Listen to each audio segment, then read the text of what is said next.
Hello, salam alaikum, c'est Esma.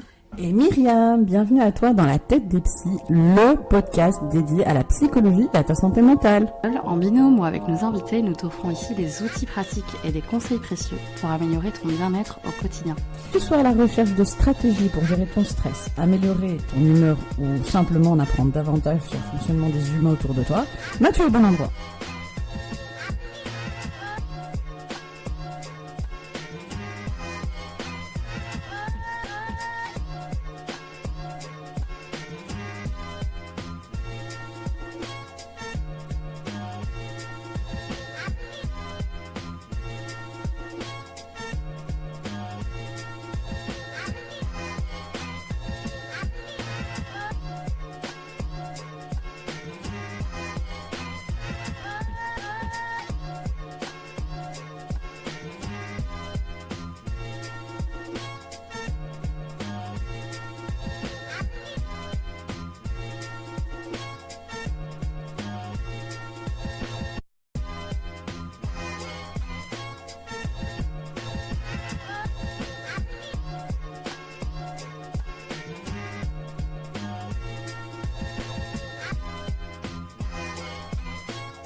Hello à toi. Coucou, Comment ça va? ça va bien?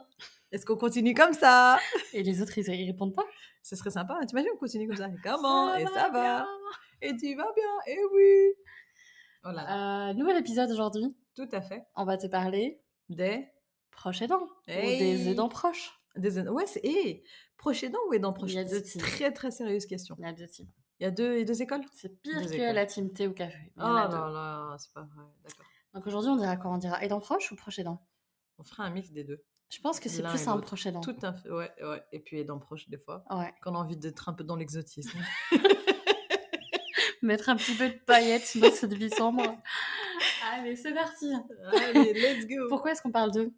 On parle d'eux parce qu'on a en consultation les gens qui souffrent, mais Ouais. on n'a pas les gens autour d'eux qui souffrent. Et parfois, très rarement, en fait, finalement, pour toi, je sais pas, mais pour moi, très rarement, je vais avoir les proches aidants en consultation. C'est-à-dire Alors les moi, c'est tout personnes- l'inverse. Ah, bah- je vais te Ah, dire, mais moi, oui, c'est... mais normal. Parce En qu'on onco. on a des patients, et on a beaucoup de patients proches aidants quand même. Hein. Et c'est marrant, c'est Toi, t'en as intéressant. très peu. Ah, moi, ils découvrent plus tard qu'ils sont proches aidants sans le savoir. Ou aidants proches sans le savoir. Ah oui, moi aussi. Ah Mais oui. comme on a des patients très empathiques, C'est naturellement, ils s'ignorent un petit peu dans le C'est rôle vrai. d'aidant proche. C'est ça. Non, non, finalement, oui, il y en a, il y en a. Il y en a quand même. Ah, et pourquoi, tiens, pourquoi est-ce que c'est important d'en parler? Oui, moi je voulais en parler parce que justement dans notre patientèle, il y en a quand même pas mal.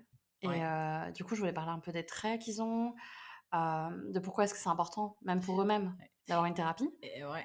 Enfin bref, il y a plein de raisons de Ouais. parler d'eux. Hein. Et puis en plus, Myriam, franchement, je pense que ça va être un podcast, un épisode très sociologique. Je sais pas, aujourd'hui, je me sens d'humeur Tu te sens de sociologique. nature Je me sociologique? sens sociologie aujourd'hui. Allez, Et tu pourquoi? vas voir, parce qu'en fait, c'est des personnes qui. Donc, les proches aidants, c'est quoi? C'est les personnes qui vont Oui, une petite s'occuper. définition, ça. Voilà, petite définition des personnes qui vont s'occuper de personnes qui ont des maladies, des troubles. Ça Mais peut être des c'est maladies physiques ou des maladies mentales. mental, exactement. Mais c'est chronique. Hein. Ça veut Mhm. dire que ça ne part pas. Ça reste, c'est sur le long terme. Donc, ça peut être aussi des exemples. Ça peut être Alors, ça peut être intéressant. aussi un épisode de vie. Hein. Ah ça peut oui, être chronique sur oui, oui, c'est le vrai. court terme. Et un épisode de vie, c'est vrai. Ça peut être par exemple des personnes qui ont des parents ou des personnes à charge Alzheimer, Mhm. Parkinson, donc des maladies avec des troubles neurodéveloppementaux, ou alors neurodégénératifs, pardon. Dégénératif, ouais. Parce que Je n'osais neurodégénératifs. pas te corriger. Je me suis dit, est-ce que je Mais fais ou si, je mais le fais pas? corrige-moi, Myriam. Allez, on corrige. Allez, des troubles neurodégénératifs, donc des des... personnes qui accompagnent aussi des personnes qui ont un cancer. Exactement. Ou qui ont une maladie chronique style sclérose en plaques aussi. Oui, Ça, on la a SEP, ou des maladies mentales, donc personnes qui sont avec des personnes qui souffrent de schizophrénie, de Dépressif, anxieux, de bipolarité, enfin voilà, de plein de troubles, borderline, autiste, troubles de l'autisme sévère. Ah, ça, il faudrait faire un troubles de épisode l'autisme sur eux. sévère. Ah bah oui, des parents, on pense à vous, hein, qui ont des enfants qui ont des maladies, qui ont des troubles. Et donc, c'est ces personnes-là qu'on appelle les aidants proches. Les aidants proches. Et pourquoi c'est important de parler de ça? C'est parce qu'en fait, je sais pas si toi, de ton côté, tu as eu le même constat, mais au niveau de la littérature scientifique, on est quand même sur des chiffres qui sont assez alarmants. Ouais. On parle d'une détresse émotionnelle qui est plus importante en termes de chiffres chez ces personnes qui sont aidants proches, plutôt que chez les personnes qui sont souffrant elles-mêmes d'une Ouais, maladie ou d'un trouble. c'est ça. Et donc, il y a quand même un intérêt très important à mettre le curseur sur ces personnes-là, Ah oui, parce que ils pourraient très facilement passer à côté de la porte de la thérapie, déjà. en se disant qu'eux-mêmes ne sont pas légitimes parce qu'ils n'ont pas de maladie, Ah oui, non, qu'il y moi a j'ai plus pas. grave qu'eux. Exactement, Je sais vous pas voit, à hein. quel point tu entends cette phrase en consultation, mais On te voit te cacher en mode non, mais c'est vrai, il y a plus grave. Non, stop, stop, khalas. La vie qui s'énerve. Khalas, ça suffit. Et on arrête de comparer les souffrances, les trucs. Ça, c'est un truc qu'on fait plus en thérapie. Mais aussi, ben, si c'est des personnes qui ont du mal à avoir, on va dire, le projecteur sur eux aussi, mais qui font tout le taf, vraiment, il faut le dire, de l'aide et tout, ben, sachez qu'en fait, en n'allant pas chercher de l'aide, et ça veut pas dire que vous n'en sortez pas, hein, mais en n'allant pas chercher de l'aide, vous créez à terme votre propre souffrance et votre propre trouble. Donc, bonjour les aidants proches qui finissent par être en dépression, en burn-out. parce qu'il y a une accumulation aussi. Et Exactement. du coup, j'allais te poser la question, je trouvais ça intéressant de tourner le podcast de cette manière-là. Ouais. À ton avis, pourquoi est-ce que la détresse émotionnelle est plus importante chez eux que chez les personnes souffrant d'un trouble? Bah, en fait, je sais pas, hein, si c'est la réponse attendue, mais moi, je me disais, il faut peut-être faire la distinction entre deux choses. Les aidants proches, au niveau des maladies physiques, des maladies entre guillemets, cancer, ou autres. En fait, des maladies qui n'atteignent pas le fonctionnement de la personne au niveau mental, et les aidants proches de troubles psychiatriques. D'accord. Pourquoi? Parce que la souffrance va être différente dans le sens où les personnes qui vont accompagner les personnes qui ont des troubles, au niveau mental se retrouvent en fait, conscientes des épisodes, voilà, de décompensation, des délires, des folies. Donc elles sont conscientes, elles subissent tout, la honte aussi derrière, parce que quand elles accompagnent ces personnes-là et qu'elles doivent les contenir dans des situations d'urgence, des choses comme ça, les gens regardent, entre guillemets «le fou». Donc elles se retrouvent avec un regard de jugement, machin. Mais les personnes, quand elles sont stabilisées, donc les bipolaires, les Sous schizophrènes, traitement, les ouais. machins, elles sont sous traitement, elles sont stabilisées, mais les personnes proches aidantes, elles ont tout vu, tout vécu de manière consciente. Donc Et elles, en sans aucun fait, filtre, en fait. sans aucun filtre. Donc elles, en fait, elles n'ont pas eu des moments Sans dissociation. sans dissociation. Donc souvent, on va se dire oui, mais c'est la personne qui a le trouble qui a le plus souffert. Elles souffrent, certes, les personnes qui ont le trouble souffrent, mais les personnes proches aidantes, en fait, sont conscientes de A à Z de tout C'est ce qui se intéressant ce passe. que tu dis, parce que ça complète ma réponse à moi. Ah, mais c'est super, c'est Comme pour ça très qu'on est souvent. amis depuis très longtemps. Je check. Check. Du coup, c'est intéressant parce que là, tu parles d'un aspect que j'avais pas nommé, c'est-à-dire vraiment d'avoir tout vu. Ah, D'avoir tout vu d'une décompensation, ouais. de ce qui pousse vraiment à rentrer aussi en psychiatrie.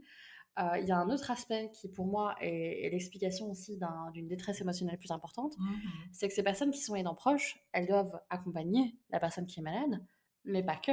Ah, Elles se retrouvent aussi à continuer à gérer leur propre vie. exactement. Le travail, Ah oui. la vie de famille, Ouais. les repas, les Ouais. ménages, Ouais. le fait que les enfants respirent Oui. toujours, Ouais, oui. ont tout ce qu'il faut, etc. Et à côté de ça, accompagner la personne dans ses rendez-vous médicaux, dans le fait de s'assurer qu'elle prend bien ses traitements, dans le fait de s'assurer qu'il y a bien une aide à une infirmière à domicile, etc., etc. Et donc tout ça, c'est un lot de charge mentale qui est hyper important et qui fait qu'on peut parfois, en tant que proche aidant, être dans des situations d'épuisement. En fait, je pense qu'elles sont beaucoup plus sujettes au burn-out, hein, que Exactement. n'importe qui. Souvent aussi, pourquoi est-ce qu'on va parler de ces personnes-là? Parce que c'est des personnes qui, en fait, depuis qu'elles sont, je ne veux pas dire qu'elles sont nées, mais depuis très longtemps, elles ont l'habitude de prendre aussi beaucoup trop de responsabilités. Donc, on ne dit pas que c'est leur faute, hein, attention. Il arrive des événements de vie tragiques et difficiles, soit une maladie, un accident, voilà, ou d'avoir quelqu'un dans son entourage qui est malade. Mais ces personnes-là, de par le fait d'avoir des comportements d'altruisme profond, d'empathie, Une grande empathie. une grande empathie, qui vont beaucoup se sacrifier, borderline aussi, y compris, bonjour. D'ailleurs, va écouter notre épisode sur le borderline, si tu n'as pas encore fait. Et ces personnes-là, du coup, vont avoir comme un espèce oui, non, c'est pas comme un espèce. Souvent, elles ont comme mécanisme de défense le fait de minimiser les souffrances. leur souffrance. Ça veut dire, encore une fois, Et de minimiser la charge qu'elle porte aussi. exactement, et donc se dire: «Je souffre pas assez», en gros, je vais rajouter des responsabilités, jusqu'à ce qu'en fait, finalement, on se rend compte qu'elle est humaine et encore une fois, qu'elle-même crée son trouble. Mmh. Donc quelque part, c'est extrêmement important d'en Mmh. parler aujourd'hui. Et c'est pour ça que c'est important aussi peut-être pour toi qui nous écoutes de comprendre les traits, que ces personnes ont. Ah oui! Donc ce qui est très important et c'est pour ça que j'avais fait un live Instagram là-dessus, c'est de comprendre que Ah, la mais personne qui est oui! proche aidante, Oui, oui, oui. elle possède les mêmes traits à risque que la personne qui est en burn-out. Mmh. Donc si on s'intéresse un peu là-dessus et on aura peut-être l'occasion plus tard de faire un autre épisode sur le burn-out puisqu'il y a beaucoup à dire, Mmh. c'est qu'en fait, la personne qui souffre, enfin qui est, proche aidante, c'est une personne qui est profondément empathique. Une personne qui peut aussi avoir comme trait, le perfectionnisme, Mmh. qui est très impliquée dans son Ouais, travail, dans ouais. ses relations familiales. Ouais. Et ce qu'il faut comprendre aussi, et qu'on n'a pas forcément encore abordé pour l'instant, et ça c'est une idée qui vient de m'arriver, c'est qu'en fait, il y a aussi un versant culturel. Ah, voilà, voilà. On est aujourd'hui, je pense, je sais pas ce que tu en penses, mais tu disais qu'on avait fait un peu de sociologie, on va un peu Allez, faire c'est de parti! psychologie sociale Social. aussi. Aujourd'hui, on est dans une société qui est profondément individualiste. Ouais. Mais nos ancêtres, nos Mmh. parents, Voilà, voilou. ne proviennent pas d'une culture Ah individualiste. oui, tout à Et fait. donc le rappel aussi à l'ordre de dire, finalement, «Tu dois être à mes côtés, tu dois m'aider, tu dois faire ça, tu dois faire ça», hem, pèse très lourd aussi, pour les proches aidants. Ah oui. Même quand ils entament un travail autour de l'estime de soi, de l'affirmation de soi et cetera, ce Mmh. qui peut peser très lourd, c'est la culpabilité. Ah alors là, les proches aidants, vraiment, s'il y a un trait, c'est, ou un «risque» entre guillemets, inhérent, à leur statut. On va dire statut? À leur statut de proche aidant, oui, parce Leur que c'est rôle. leur rôle, oui, voilà, merci. À leur rôle de proche aidant, c'est effectivement la tendance à la culpabilisation. Donc ils vont souvent se ronger les ongles parce qu'ils ont, pour une fois, été tellement fatigués qu'ils ont juste vite fait, nettoyer, je sais pas moi, le lit de leur proche aidant, de leur proche qui est malade. Et cette tendance à la culpabilisation, elle est très, très négative. Pourquoi? Parce qu'effectivement, elle va venir nourrir un cercle vicieux. Mmh. C'est-à-dire, puisque hier j'ai pas fait ce qu'il fallait, aujourd'hui je vais donner 2 fois plus, et donc du coup, je vais me fatiguer 2 fois plus. Mais si je suis fatiguée 2 fois plus, ben, vous comprenez bien que j'ai zéro patience pour les autres trucs dans la vie Oui et quotidienne. donc une grande Une irritabilité. grande irritabilité, je vais être irritable, je vais à nouveau, me fatiguer, enfin, je vais à Mmh. nouveau avoir de la culpabilité parce que j'aime pas les comportements que je vais avoir à ce moment-là, et donc effectivement dans un cercle vicieux. Et là où tu dis un truc ultra intéressant, Myriam, et c'est pour ça que je voulais faire de la socio et tout, on est, comme tu l'as dit, dans une société qui est très individualiste. Donc dans certaines cultures, c'est tout un village qui va éduquer un gosse, c'est tout un village qui va prendre en charge, une maladie, c'est tout un village. Donc en fait, aujourd'hui, le problème, c'est on garde les mêmes maladies, c'est ça qui est intéressant. C'est les mêmes maladies, elles ont pas changé et c'est pas du tout le même fonctionnement, et donc on s'attend à ce que ces rôles-là, ces charges-là, elles soient, enfin ces rôles-là soient endossés d'exactement de la même manière. Mmh. C'est pas possible, c'est pas les mêmes ressources. Donc c'est pour ça que d'un côté, quand ils viennent en thérapie, c'est comme recréer, à mon sens, hein, c'est comme recréer quelque part aussi un système de soutien et de ressources, parce que Ouais, nous, ce qu'on va faire, c'est essayer de les aider à remobiliser des ressources autour d'eux, donc des ouais. personnes aussi autour d'eux, Et il y a pour une idée qui me pouvoir, vient en tête ouais, pendant quand tu parles, ouais, c'est que je trouve qu'il y a une grande ambivalence, pour revenir à mon histoire de mmh, psychologie, sociale, il y a une grande ambivalence entre les ancêtres, les parents, de l'ancienne génération qui demandent à ce qu'il y ait une organisation collectiviste autour de ça yep, et où on se retrouve malheureusement avec des enfants dans la fratrie qui décident d'aller dans la direction des parents, c'est-à-dire de les aider, et d'autres qui sont restés extrêmement individualistes. ah voilà, voilà, Et où du coup et la ça charge de travail au niveau de la fratrie ouais. est particulièrement mal distribuée. Et c'est ça, c'est pour ça qu'on a souvent le problème des, et là, on va reconnaître, hein, des firstborn en anglais, donc les premiers-nés, mais aussi les jeunes filles, Les aînés. les aînées, les jeunes femmes, qui en fait étaient des jeunes filles aînées. Il y a plein de TikTok là-dessus, plein de réels. Et spoiler alert, 80% des personnes en consultation sont des aînés de fratrie Voilà, qui voilà! vont se retrouver à s'occuper de papa et maman qui sont dans le troisième âge, très souvent tout seuls. Oui, Parce que effectivement. certains ont décidé de se suraffirmer et de se dire, ben non, en fait, c'est pas mon histoire. Et donc de pas être forcément dans ce truc collectiviste de déléguer, de répartir les tâches. Mmh. Alors que d'autres, en fait, se disent, mais c'est impossible pour moi de les abandonner, ils m'ont tout donné, Oui, c'est 2 extrêmes. Et donc je trouve que c'est un aspect qui est hyper important à Très. souligner. Et en fait, nous, vu on te fait ces podcasts, psycho, vraiment une des clés, pour le bien-être, pour le bonheur, pour des choses comme ça, c'est l'équilibre. Ça veut dire ne certainement pas être dans des extrêmes. Donc quand vous vous occupez extrêmement bien des malades, c'est aussi un extrême. On dirait pas, mais c'est aussi un extrême. Mmh. Ça veut dire que quelque part, vous vous oubliez ou vous allez aussi rejeter en bloc les personnes qui, elles, vont un minimum penser à elles. Parce qu'en reflet, c'est quelque chose d'insécurisant, hein, Mmh. Et c'est parce se qu'il y a rappeler. beaucoup de culpabilité à Il y a le beaucoup faire. exactement. Et c'est pour ça que, je sais pas toi en consultation ce que ça donne quand tu as un proche aidant, on va venir travailler le fait de prendre soin de soi, Ah oui!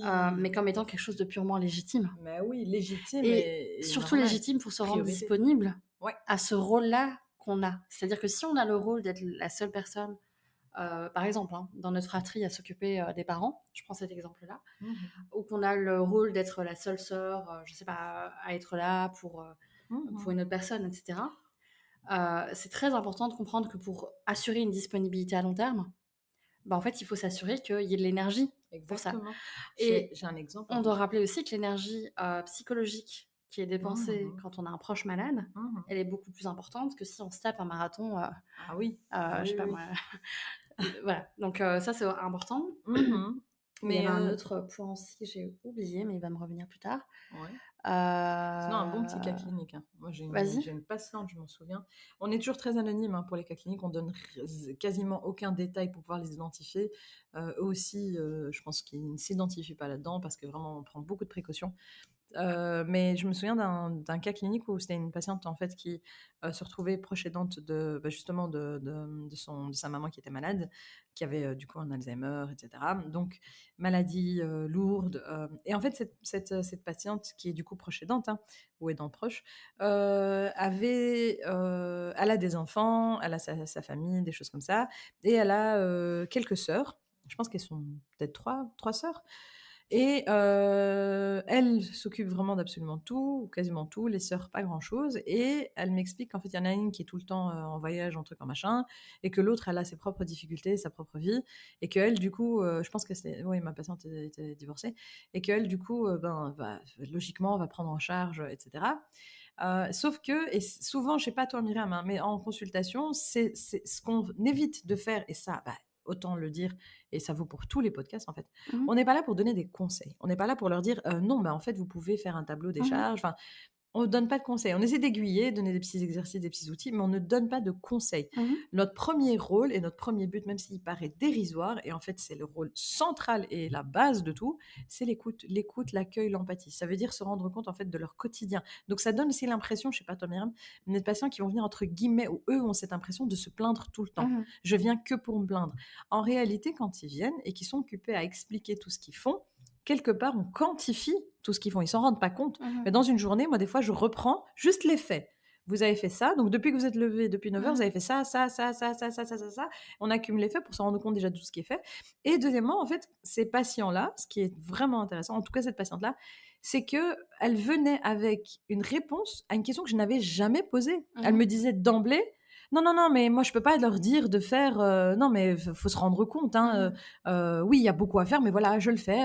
Je peux pas demander à mes sœurs de faire ça, ça, ça. Je peux pas leur demander. Il y en a une, elle est pas fiable, l'autre, elle est jamais là. Donc, je n'ai jamais demandé à ce qu'elle délègue. Mmh. Elle-même venait avec, parce qu'elle venait avec le poids du nombre de gens aussi autour d'elle qui lui disaient délègue, délègue, Avec ce délègue. qui est intéressant dans le cas clinique que tu exposes, d'une Ah, mise en échec par anticipation. exactement, c'est je vois ce qu'elle la psy, elle va me dire comme tout enfin, comme tout le monde, «Vas-y délègue, machin». Non, je suis pas là pour ça, on n'est pas là pour ça.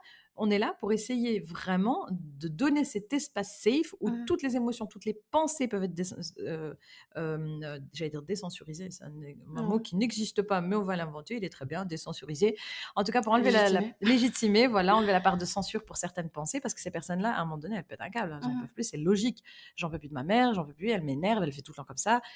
Et en fait, le but encore une fois en thérapie, c'est de pouvoir donner cet espace, mais quelque part, nous, on sait, nous sachons. Mmh. Il faut sacher. Non, non, non, pas ces rêves-là.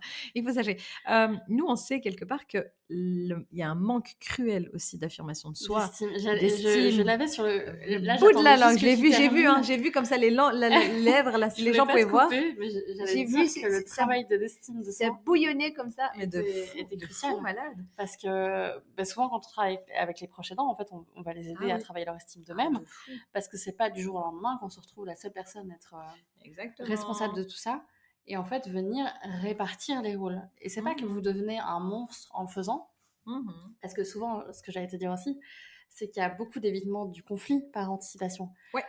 Quand elle te dit, bah, en fait, je vais Mmh. pas demander à mes sœurs, Ah etc., oui, ah oui. c'est qu'elle se dit, bah, en fait, j'ai pas envie de rentrer dans une, Voilà, dans de une fou. de dingue, Et on les dans une comprend, dispute. et on les comprend. Et on les On comprend. comprend, On on les comprend comprend. parce que bah, pour Tu pas l'instant, ça l'énergie. fonctionne bien et Et t'as pas l'énergie pour le faire. il y a pas l'énergie, frère, pour se rendre compte, pour, se mettre face à quelqu'un qui va être dans le Dans le fait de refus, dans le dans le refus, tout rejet. simplement, en fait, ouais. Et donc cette peur du rejet, du conflit, etc., Mmh. mène parfois à des excès qui Mmh. font que, et ça rejoint aussi beaucoup les cas d'épuisement, c'est qu'on peut avoir une hygiène de vie du coup qui va en pâtir, Exactement. avec des troubles du sommeil, avec des Mmh. difficultés à Ah s'alimenter oui, correctement, des carences accrues, ne pas être disponible, ne pas être émotionnellement pour disponible le reste, émotionnellement. Et donc ce et qui va se physiquement. passer aussi, et on a déjà eu des cas malheureusement, c'est que la personne va en pâtir dans son propre foyer. Exactement. On a parfois eu des cas d'aidants proches qui se retrouvaient à avoir des difficultés au niveau conjugal parce que Ouais. manque de Mmh. disponibilité sur les Mmh. autres plans. Et donc, Et même en dehors, hein, c'est des personnes qui sont isolées, entre guillemets, qui ont pas de foyer, qui ont pas... mhm, Même au niveau de votre santé mentale, au niveau de votre quotidien, ça va impacter un moment. Si vous êtes étudiant, ça va impacter. Si vous êtes mhm, travailleur, ça va impacter. Donc, ça va vraiment impacter toutes les sphères de la vie. ouais. Et Et surtout chez les étudiants, pour la petite parenthèse, parce que je pense ouais. aussi à des cas cliniques, c'est Ah oui, oui, oui, qu'on oui. a du coup affaire là à une grande parentification. Ah oui. Parce que je pense à mes aidants proches qui ont moins de 25 ans, bah, c'est gérer leurs études et gérer le fait qu'ils ont potentiellement un parent qui Mhm. souffre d'addiction, etc., etc.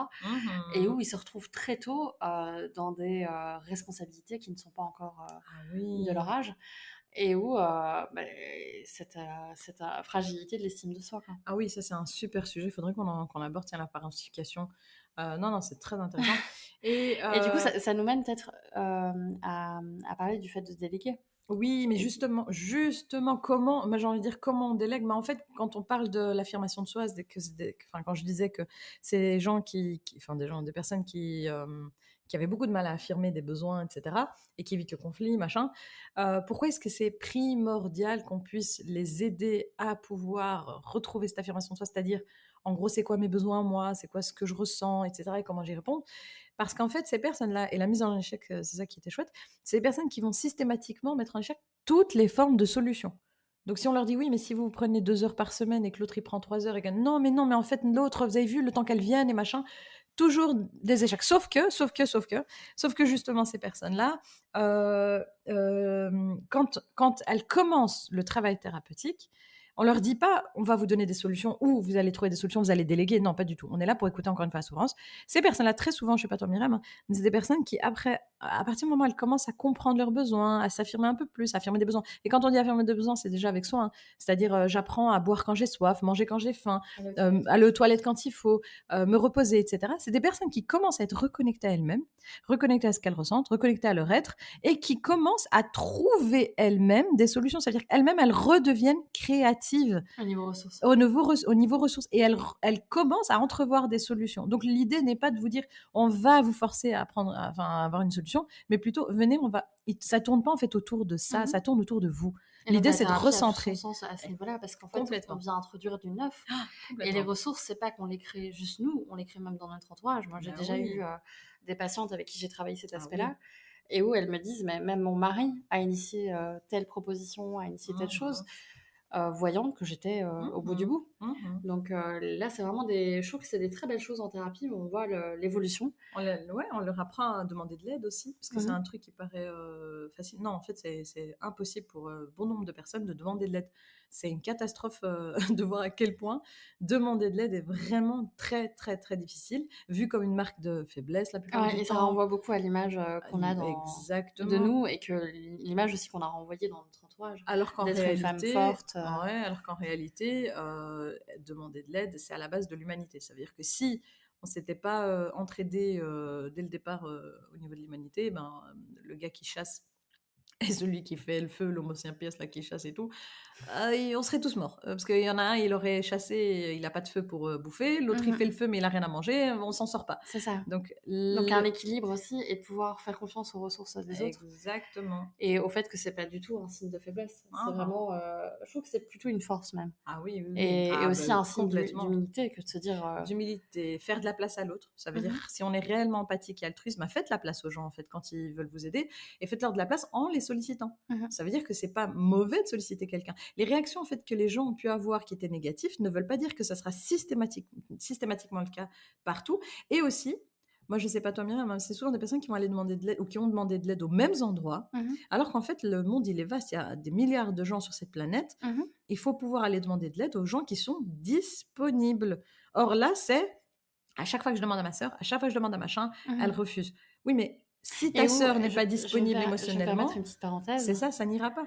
mais où du coup, ils en font une règle aussi. Ah oui, Parce que ah du oui, coup, ah pour ces oui, personnes qui ont du mal à ah demander de oui, l'aide, la seule fois où ils demandent de l'aide, s'ils ont une porte ah qui se oui, ferme, ah oui, bah, je peux te garantir qu'ils ah vont oui, pas la ah réouvrir cette clairement, porte, hein. clairement. Ni avec eux, ni avec une autre personne. Pourtant, il y a des fenêtres aussi. Il y a des fenêtres Il y a des portes, aux il y a des maisons. portes fenêtres. Oui, si, il y a des portes battantes, il y a des portes, elles se ferment jamais, tu vois, elles sont battantes. Oh purée, c'est reparti. On a vraiment un humour, mais pourri, c'est pas possible. Oh là là, je suis désolée, hein, mais Donc non, mais c'est pour. essayons la fenêtre la prochaine fois. Exactement, ils sont la fenêtre. Et puis quelque part, encore une fois, ça en dit long sur eux, Et la comme fenêtre, un. c'est pas pour sauter, hein. Tout à fait, ouais, calmez-vous. Mais eux aussi, ça en dit long sur leur perception d'eux-mêmes comme étant quelqu'un de disponible, de trucs, de machin. Et en fait, elles pensent finalement aussi quelque part, certaines, hein, que l'aide de l'autre côté sera pas disponible parce qu'elles-mêmes, si on leur demande un truc supplémentaire, elles seront plus disponibles. Elles sont Alors déjà ça, c'est plus sûr, disponibles. parce qu'on a vraiment enfin, c'est comme si le vase était plein et donc il y a plus de place pour Voilà. autre Alors qu'il y chose a des gens, leur vase, il est vide, les et gars. il est vide. Il est vide de Ils ont fou. aidé Enfin, personne ils ont dans la peut-être une semaine. goutte ou deux, mais il est vide. Ils ont aidé encore personne, donc Faut les demandez-leur, hein. solliciter. Ouais et Créer du tissu social autour clairement de soi, parce que c'est et des je gens trouve qui que ça s'isolent. fait beaucoup lien aussi avec le trait de personnalité, perfectionnisme. Ah oui, Parce que quand on a l'idée aussi qu'on aime bien les choses bien faites et à notre manière, ouais, bah, on n'a pas beaucoup de tolérance quant au fait que ça puisse être fait d'une autre façon. exactement. Et encore une fois, tu parlais du village tout à l'heure, je pense que c'est très important de donner cette possibilité à ceux qui nous Ouais. entourent de faire différemment et Mhm, d'être créatifs mhm. et puis même d'ajuster. Si Ah oui, par exemple vous avez envie de ah oui. les ajuster vers une meilleure manière, vous pouvez encore le faire, mais je pense que on doit être aussi assez au clair sur l'indisponibilité émotionnelle qu'on a ou l'énergie qui nous manque et Mhm, de se dire que dans des moments comme cela, c'est très sain que de demander de l'aide et mhm. ça renforce aussi les liens d'amour qu'on Ah peut avoir. oui, ah oui, ah oui, oui, oui, oui. C'est comme avec les enfants, hein, je sais pas toi, mais j'aime trop le test de faire semblant de ne plus savoir certains trucs Mmh pour les demander aux enfants. Et là, ils sont super contents de t'aider. Un genre, ah, je sais plus où j'ai mis les couteaux, mh. je sais plus comment est-ce qu'on lasse les chaussures, tu sais Mmh m'aider. Et des fois, il faut désapprendre ou abandonner ce qu'on sait faire au profit du fait de faire de la place encore une fois à l'autre qui puisse se sentir utile. Et à ce moment-là, on peut créer, encore une fois, comme tu l'as dit, une relation qui est beaucoup plus profonde, plus chouette, non seulement avec la personne qui va nous aider avec le proche aidant, mais avec le proche aidant lui-même, parce qu'à ce moment-là, on est plus disponible, on est plus accessible, et donc du coup, c'est plus subi. Donc Mmh la maladie, entre guillemets, n'est plus subie par les deux, Exactement, mais elle est vécue, et où on essaie de s'adapter par rapport à tout ça, quoi. Mais c'est pas évident, c'est pas évident. exactement et donc pour terminer, l'important, c'est vraiment de déléguer au max, Ouais. et c'est vrai que le paradoxe que j'observe moi aussi en thérapie, c'est que quand ces personnes ont du mal à déléguer dans leur rôle de proche Mhm. aidant, bah, on se retrouve même à voir comment est-ce qu'elles peuvent déléguer des trucs qu'elles géraient à la base. Exactement. Je pense notamment, bah, des belles choses, hein. Maintenant on a des aides ménagères. Mhm.